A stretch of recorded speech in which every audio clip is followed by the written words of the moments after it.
Bordée par la Grande Bleue, cette terre d'azur tisse l'histoire de l'humanité avec le fil d'or des légendes. Sur le vieux grimoire, comme une poudre de fée par le Mistral déposé, soufflons la poussière ocre et le pollen lavande pour nous plonger dans les contes et légendes de la Méditerranée.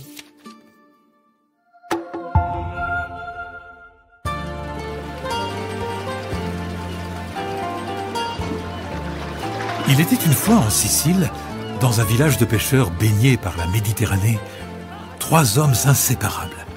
Hiver comme été, 6 jours sur 7, ils partageaient leur quotidien entre amitié et travail, sur un modeste bateau de pêche. Dès l'aube, lorsque les premières lueurs du jour caressaient les collines avoisinantes, ils se retrouvaient immanquablement sur le port pour vérifier et réparer les vieux filets de pêche usés avant de prendre la mer. Les 3 amis vivaient au rythme capricieux des vagues et surtout de la migration des thons, qui, dès la fin de l'été, avaient la fâcheuse habitude de prendre le large, direction le détroit de Gibraltar, pour rejoindre l'Atlantique. Pour Antonio, Lorenzo et Marco, c'était la morte saison. Et le soir, ils rentraient régulièrement bredouilles, sans un sou en poche, à peine quelques mollusques ramassés à la hâte pour un semblant de dîner. Chaque matin, pourtant, ils repartaient optimistes et déterminés à affronter la mer. Pour les 3 amis, il n'était pas question de perdre espoir. Ils se disaient qu'un jour, la chance leur sourirait bien et qu'en relevant les filets, ils finiraient par remonter un banc de poissons. Après tout, les pêches miraculeuses, ça existe. Plus tard, à l'heure où le soleil était au plus haut, c'était toujours le même rituel. Ils s'offraient une courte pause, un moment de détente et de plaisanterie autour d'un repas. Malheureusement, celui-ci devenait de plus en plus maigre.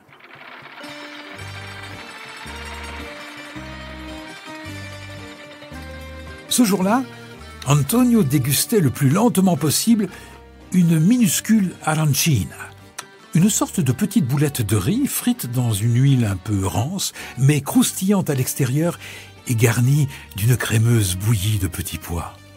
Lorenzo, lui, ramollissait en bougonnant une grosse tranche de pain rassis avec quelques gouttes d'huile.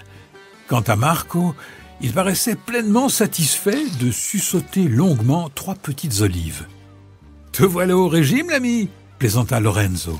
« Tu ne crois pas si bien dire » répondit joyeusement Marco. « Ma femme est un tel cordon bleu qu'hier soir, j'ai eu les yeux bien plus gros que le ventre. » Lorenzo et Antonio se regardèrent, intrigués par cette révélation. Qu'avait-elle donc pu cuisiner de si copieux et de si délicieux ? Cela faisait des semaines qu'ils n'avaient rien ramené, rien vendu, aucun poisson à saler ou à fumer. Chez eux, les placards étaient désespérément vides. Antonio se risqua alors timidement à demander le menu de la veille à Marco. « Un pollo tonato alla siciliana » répondit Marco. « Entendez-vous ça ? Un suprême de volaille à la sauce au thon accompagné de linguine al dente. Rien que ça. Comment pouvait-il encore s'offrir un poulet alors que la pêche ne rapportait plus un sou ? Les thons avaient disparu depuis des semaines.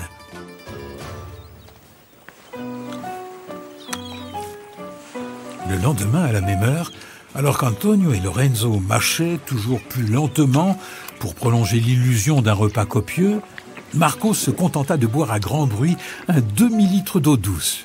« Eh bien, l'ami, tu as trop soif pour manger aujourd'hui » demanda Lorenzo.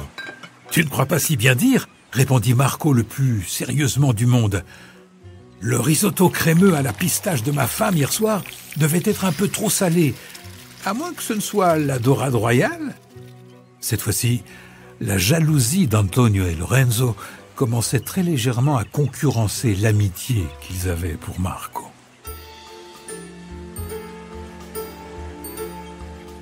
Le samedi, lorsque vint l'heure de leur triste repas, les 2 affamés scrutaient Marco.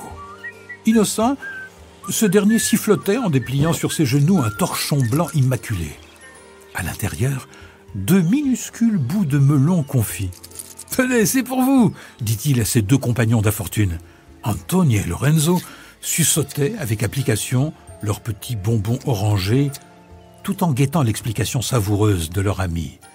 Alors, Marco raconta la cassata, ce fabuleux gâteau prévu pour dimanche que sa femme et lui n'avaient pu s'empêcher d'entamer et de finir la veille. J'aurais aimé que vous puissiez goûter la génoise moelleuse, le mélange de chantilly et de pâte d'amande. Mais ma femme m'aurait étripé si j'avais tenté pour vous de faire prendre la mer à ce délicat dessert. Alors, j'ai tout juste pu sauver ces 2 petits bouts de fruits confits. » D'un rire franc, Marco avait conclu « Il va falloir que je l'aide à confectionner un nouveau gâteau pour demain !»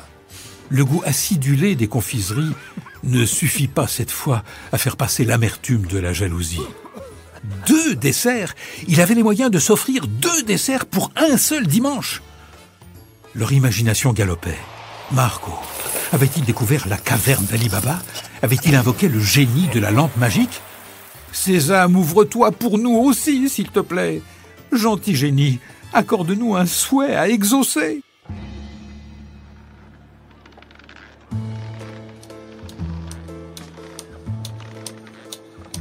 Les jours passèrent, et Marco partageait toujours avec enthousiasme les délices de son dîner de la veille. Lasagne d'aubergines frites et tomates séchées, saupoudrées de parmesan et basilic, rôti de bœuf farci, cannoli croustillants fourrés de crème au chocolat. Ne supportant plus de devoir écouter chaque jour ces récits alléchants, les 2 compères décidèrent de clarifier une bonne fois pour toutes ce mystère. C'était leur femme qui irait enquêter et découvrir la vérité. Elle se rendrait chez Marco pour obtenir auprès de son épouse une explication et peut-être une invitation à dîner. Et arriva le dimanche. Les épouses d'Antonio et Lorenzo se rejoignirent pour aller ensemble à la rencontre de la femme de Marco. Les ruelles étroites du village, pavées de pierres polies par le temps, s'enroulaient comme des filets de pêche autour des maisons aux façades colorées. Devant une modeste maison aux tuiles rouges et aux volets verts, patinée par les embruns salés, la femme de Marco profitait paresseusement d'un rayon de soleil. Pourquoi se trouvait-elle dehors plutôt qu'au fourneau, s'étonnèrent les 2 autres femmes en arrivant. « Bonjour mes amis, que me vaut cette bien charmante visite ? Une invitation à dîner, peut-être ?» demanda malicieusement la femme de Marco. Voyant qu'il n'y avait sur le feu aucune promesse gourmande et que la table n'était même pas mise, la femme d'Antonio comprit vite que dans le foyer de Marco, il n'y avait plus les moyens de manger à sa faim. « Nous venons te dire que tant que nous aurons quelque chose sur notre table, il y aura toujours de quoi partager avec Marco et toi, » dit la femme d'Antonio. Chaque jour sur la mer, Marco raconte à nos hommes les festins que tu lui prépares. Ils nous ont envoyés pour découvrir ton secret. Avoua la femme de Lorenzo. La femme de Marco les regarda. Ses yeux verts se plissèrent et un large sourire apparut sur son visage. Alors, les 3 femmes partagèrent gaillardement leur misère sans se plaindre. Des temps meilleurs viendraient, peuplés de thon à servir frais, en salaison ou en sauce. En attendant, elles promettaient de s'entraider et de s'inviter à dîner jusqu'à ce que les tables débordent de victuailles. À la tombée du jour, les femmes d'Antonio et Lorenzo chuchotèrent les malheurs de Marco au creux de l'oreille de leur mari.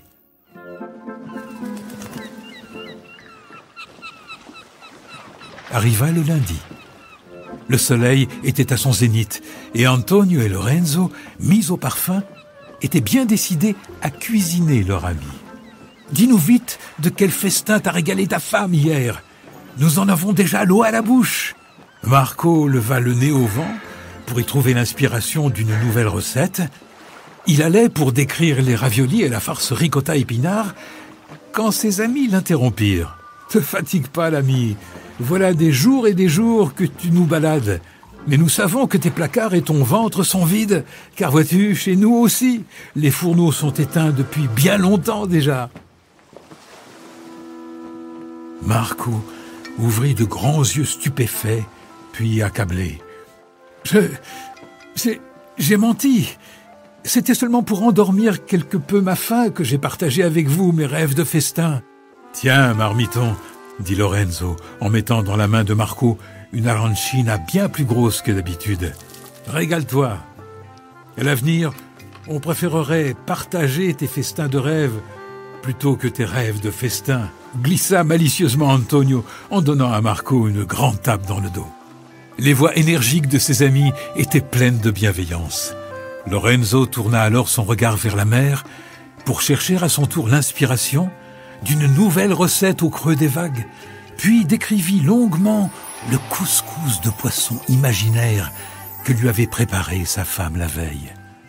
Antonio surenchérit en composant pour ses amis une tarte aux fruits secs et à la confiture d'orange. Marco, pour une fois, les écoutait. Il se mit à pleurer. Non pas de honte, mais bien de tendresse. Cette tendresse qu'il avait pour ses deux amis de toujours.